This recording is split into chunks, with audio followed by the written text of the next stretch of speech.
Hello दोस्तों, मैं Rajesh Ranjan rapid classes में आपको हार्दिक स्वागत करता हूं। आज हम लोग कोऑर्डिनेट का ज्योमेट्री का क्वेश्चन लेकर आए हैं। उसी तरह से इसमें त्रिभुज निकालना है और कहता है कि उस त्रिभुज का क्षेत्रफल निकालें जिसका आपको निर्देशांक दिया हुआ है। हम लोग आसान ट्रिक से बताने जा रहे हैं, सबसे ईजी तरीका से बताने जा रहा है। इस तरह का क्वेश्चन रेलवे में, बैंकिंग में, MTS, SS, GD में इस तरह से पूछता है।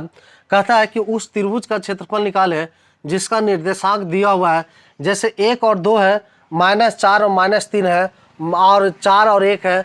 हम लोग सूत्र नहीं लगाएंगे, हम लोग डायरेक्ट इसका आंसर देने की कोशिश करते हैं। इसका ऑप्शन भी दिया है 7 वर्ग इकाई, 10 वर्ग इकाई, 14 वर्ग इकाई और 8 वर्ग इकाई। अब यहाँ पर ही इसका निर्देशांक आपको दिया है। जैसे निर्देशांक 1 और 2 है, -4 और -3 है, और -4 और 1 है। आप यहाँ पर ध्यान से देखिएगा दोस्तों, पहला निर्देशांक को हम लोग इस तरह से करते हैं, यानी कि 2 अंक ऐसा लेते हैं जो पहला निर्देशांक 0 हो जाए। तो अब इसको देखिए, 0 बनाने के लिए हमको 1 लेना पड़ेगा, -1 लेना पड़ेगा, इसको -2 लेने पड़ेगा। अब उसी तरह से यहाँ पर भी -1 लिख दीजिए, -2 लिख दीजिए, और यहाँ पर भी -1 और -2। अब यहाँ पर ध्यान से देखिएगा, इसका मान आपको 0 हो जाएगा तो छोड़ देना है। अब ये दोनों में जोड़ना है। आप देखिए, -1 में -1 जोड़ेंगे तो -5 हो जाएगा, और ये भी -5 हो जाएगा। -3 और -2 में जोड़ेंगे तो -5 हो जाएगा। अब उसी तरह से देखिएगा, 4 में -1 जगह तो 3, और 1 में -2 जगह तो -1। आप यहाँ पर ध्यान से देखिएगा, बाहरी संख्याओं को जो गुना करना है और अंदर संख्याओं को गुना करना है, और गुना करके जो घटा के देना है और 2 से भागा दे देना है। आप यहाँ पर ध्यान से देखिएगा, -5 में -1 से गुना करेंगे तो प्लस आपको 5 हो जाएगा। आप देखिएगा, यहाँ पर ही घटा देना है तो -5 3 से गुना करेंगे तो -15 आपको दे देगा, और इसका 2 से भाग कर देना है।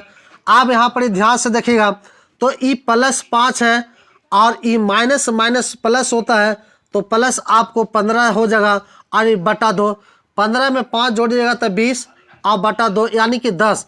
इसका क्षेत्रफल हो जाएगा आपको 10 वर्ग इकाई। आप उसी तरह से एक क्वेश्चन और बना के कोशिश करते हैं। जैसे आपको 3 है और 5 दिया है, और इसमें दिया है 2 और 0 दिया है, और इसमें 6 और 4 दिया है। एक क्वेश्चन और बना कर देखते हैं।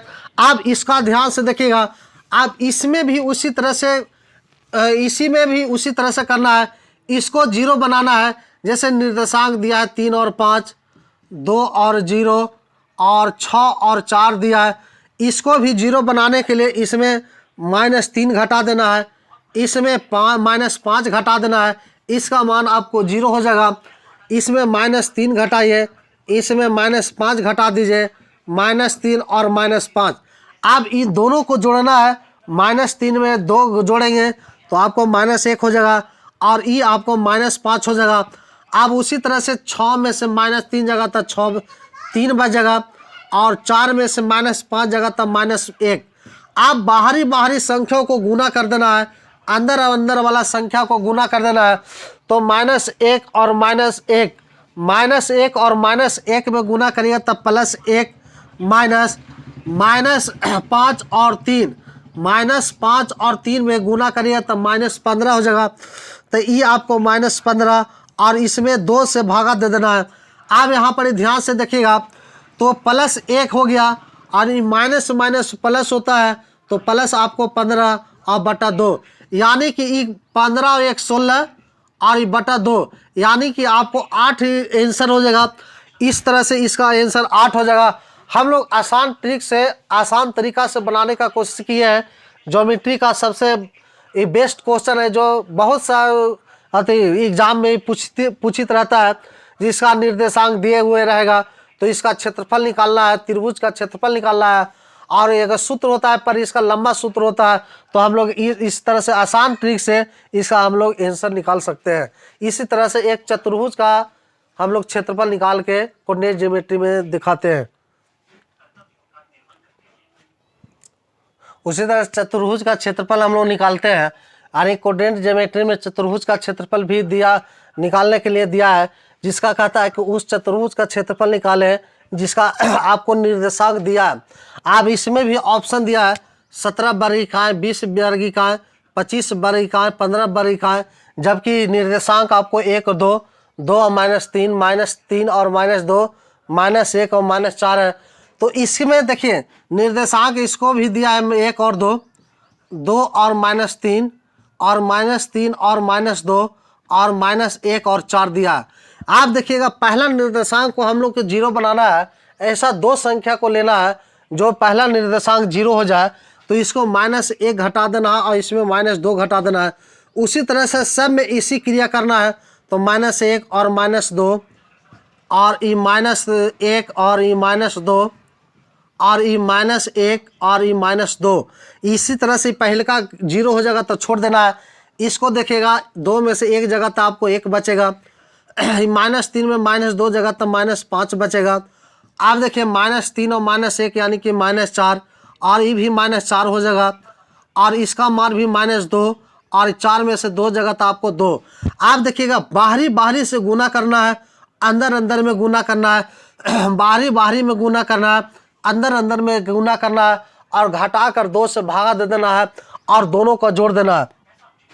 एक में देखिएगा -4 से गुना करिएगा तो -4 हो जाएगा, माइनस लिखना है, -5 और -4 तो -4 यानी कि माइनस प्लस होता है, तो आपको ये 20 हो जाएगा और बटा 2।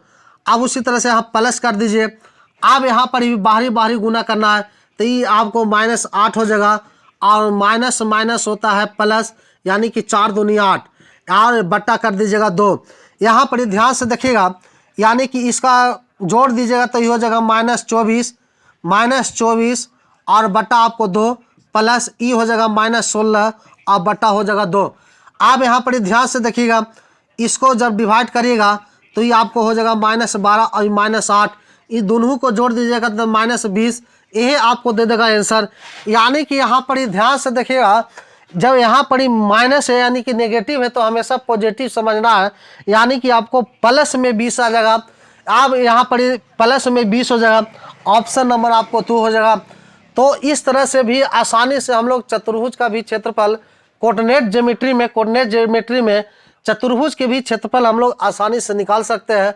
और इस आसान ट्रिक से हम लोग, और एकदम आसान और सबसे आसान ट्रिक से हम लोग इस तरह को चतुर्भुज का क्षेत्रफल भी निकाल सकते हैं। इसी तरह से अगर वीडियो अच्छा लगे तो लाइक और सब्सक्राइब करें। धन्यवाद।